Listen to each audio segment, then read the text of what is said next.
धारावीच्या आमदार ज्योतिताई गायकवाड आपल्यासोबत आपण जी बातचीत करणार आहोत। ताई, पहिली डीपीटीसीची बैठक आणि एकनाथ शिंदे यांच्यासमोर बरेचसे मुद्दे तुम्ही मांडले, त्यामधला एक होता की वडाळा स्टेशन जे त्याला एकनाथ गायकवाड यांचं नाव देण्यात यावं आणि बऱ्याच मागण्या तुम्ही त्या ठिकाणी केल्या। स्पोर्ट्स ग्राउंडची मागणी असेल, राजीव गांधी क्रीडा संकुलाची मागणी असेल, विद्यार्थ्यांचा प्रश्न असेल आणि ड्रग्स पेडलरचा प्रश्न असेल, काय म्हणाल? कारण धारावीमध्ये मी बघितलं असेल तर तुम्ही जर सांगितलं की बऱ्याच ज्या मोकळ्या जागा राहतात तिथे बरेच ड्रग्स किंवा गरजू लोक आहेत ते तिथे बसतात आणि त्यासाठी ते करणं महत्त्वाचं आहे। आम्हाला ITI पाहिजे कारण आमचं जी धारावी आहे हे उद्योगनगरी आणि मुलांना तिकडे शिकण्यासाठी खूप आवश्यक आहे। तिकडची जागा ताईने करून ठेवलेली आहे, फक्त तिथे बांधकामासाठी आम्हाला बजेट पाहिजे ते मी सांगितलेलं आहे।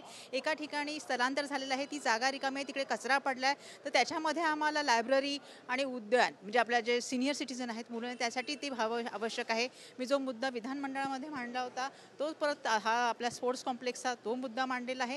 जे रेल्वे स्टेशनचा आपला जो मुद्दा आहे सायन रेल्वे स्टेशनचा जो ईस्टर्न आणि वेस्टर्न रोड जो कनेक्ट करणार आहे तो जो तिथे बंद आहे, बऱ्याच दिवस 31 जुलैपासून बंद आहे आणि तो तिथे चालू हवा लोकांना, कारण खूप असे 3 शाळा आहे, 2 कॉलेज आहेत, त्यात मुलांनाच त्रास होतोय, नागरिकांना त्रास होतोय आणि त्यासाठी म्हणून तो रोड लवकरात लवकर चालवावा। त्याची कामं आम्ही बघितली ती बंद आहेत आणि ती काहीतरी करून म्हणजे अद्ययावत काहीतरी सिस्टीम आणावी, लोक जास्त नेमावी आणि तो लवकर तयार व्हावा ही विनंती केलेली आहे। असे बरेच आम्ही आणि स्काय वॉकचा जो म्हाडानी आता तयार केलेला आहे पण त्याच्यावरची लाईट नाही आहे आणि तो मुद्दा पण आम्ही ते सांगितलं की ती लाईट कोणीतरी म्हाडाने किंवा BMCने कोणीतरी हे घेऊन ती लाईट लावून द्यावी। त्याचे उत्तर त्यांनी दिले की आम्ही करू।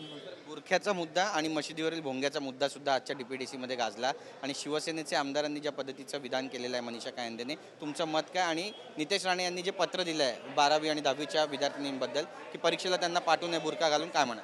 नाही, त्यांना माहीत नसेल तर त्यांना मी सांगू इच्छिते की कोणत्याही ठिकाणी एक्झामच्या इथे जिथे बुरखा घालून होतात तिथे बुरखा आधी चेक केला जातो, ही पद्धत पहिल्यापासून आहे आणि त्याच्यामुळे हा बुरखा नसणाऱ्या घालणाऱ्यांना एक्झामपासून आपण वंचित ठेवावं ही बोलणंच खूप चुकीचं आहे। त्याच्या व्यवस्था असतात काही त्या केलेल्या जातात आणि हा मुद्दे घेणं आवश्यक नाही आहे। त्यांच्या मंत्रिमंडळात हा जो त्यांचा जे आहे त्याच्यामध्ये नसताना सुद्धा उगाचच हिंदुत्वाचा मुद्दा किंवा मुसलमानांचा मुद्दा काहीतरी काढून नेहमी वातावरण चिघळत ठेवायचं आणि ह्यासाठी ह्या गोष्टी केल्या ते असं मला वाटतं। बातचीत केल्याबद्दल कॅमेरा पर्सन सिद्धेश नाईकसह गिरीश गायकवाड, TV9 मराठी, मुंबई।